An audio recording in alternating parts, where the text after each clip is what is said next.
Okay, the enemies coming towards us now are some of the strongest we've faced so far.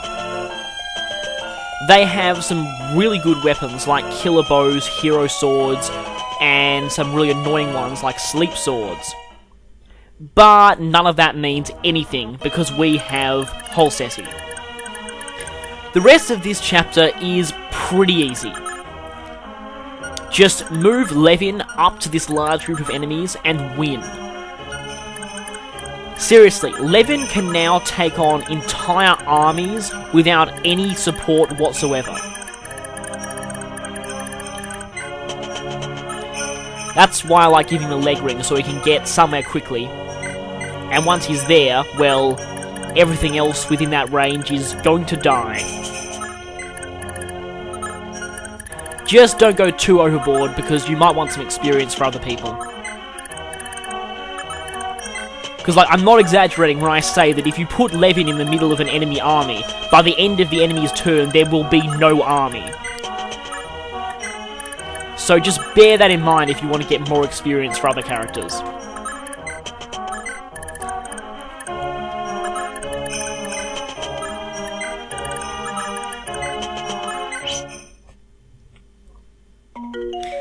Just dancing for some pointless cheap experience.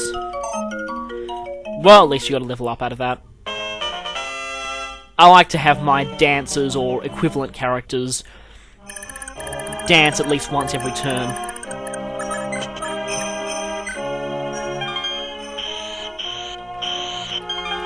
Even though it's not really going to be important.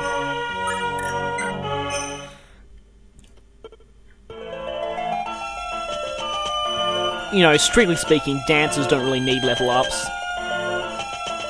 Although Rayson does become a pretty good magical tank if he gets a few. And Fina in Fire Emblem 3, she can actually be a reasonably decent fighter if you level her up quite a bit. Some people forget that she's got pretty crazy growth rates. Anyway, enough off-topicness. Now we get to some ownage. That's basically what this part is.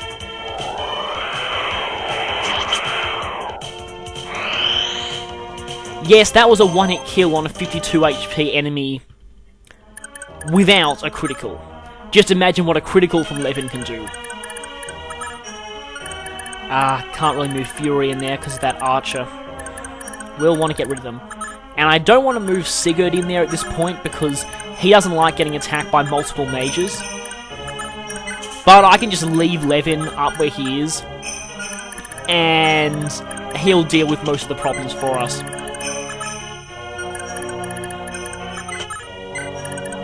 Although if you put him on a forest, chances are some enemies will be smart and not attack him.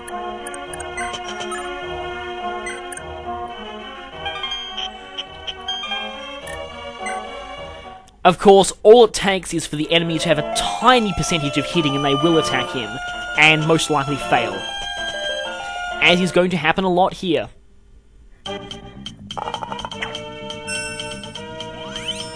Seriously, you have a death wish?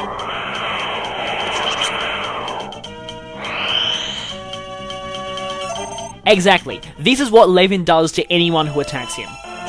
Dodge, dead.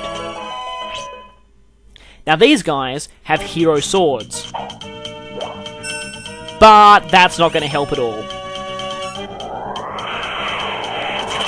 Here, have a Holseti critical. I don't even want to think about how much damage that would have actually done.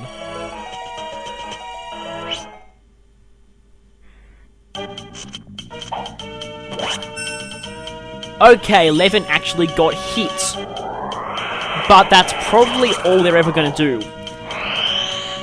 He still has a fair amount of HP. And to be honest, that's only because hero swords have a freakishly high hit rate. That's really the only reason. Yeah, see, those people are smart.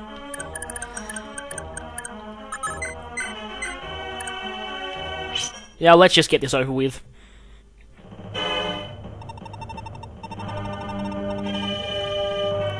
Okay, I have a 30 might weapon hitting on your weakest defensive stats, a high critical rate, and a 70% continued chance, and you couldn't hit me even if you tried. I think you've got it the wrong way round.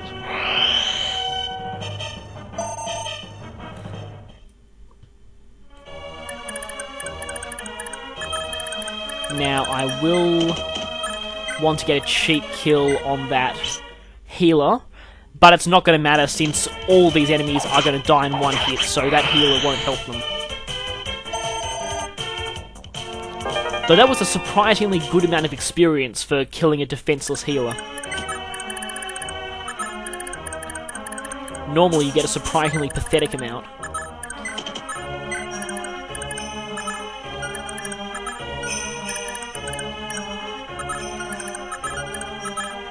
Okay, you guys should just give up now. Like, really.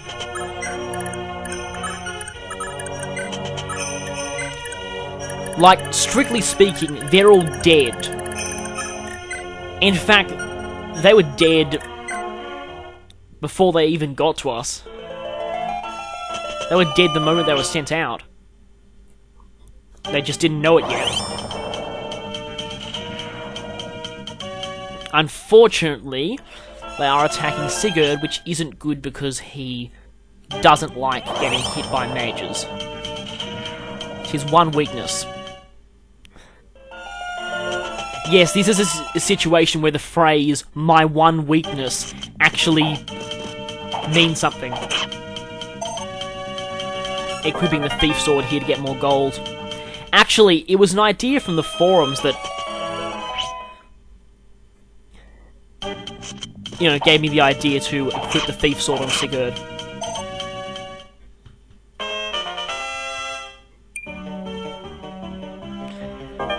He's actually maxed out most of his stats by now. He's certainly maxed out strength, and probably skill and speed too.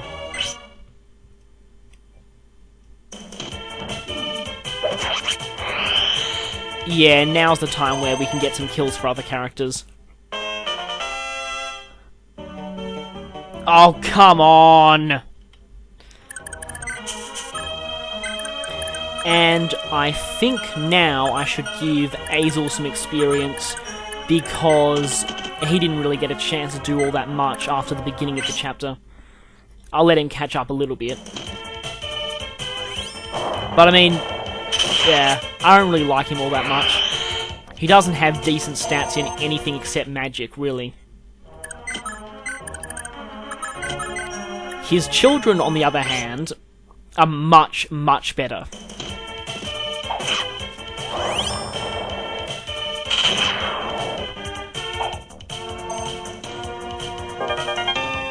Oh, damn it, that one dodged a 94% hit rate.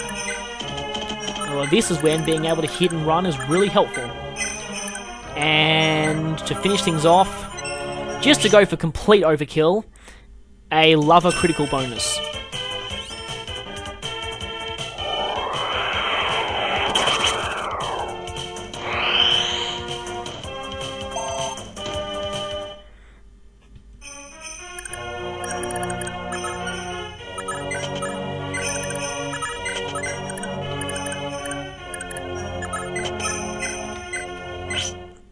And so, yes, huge group of enemies, absolutely no threat whatsoever.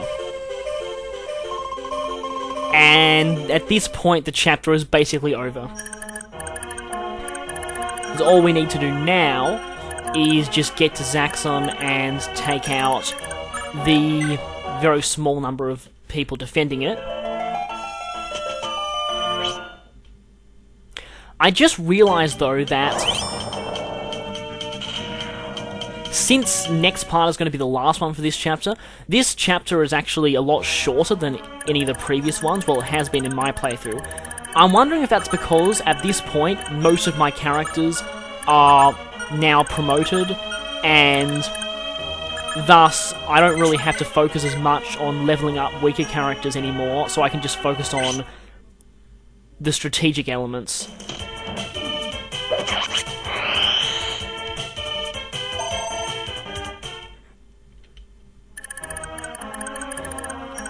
And anyway, all that's left are a couple of generals and Dakar, all of which will be no problem whatsoever. Because we have Levin.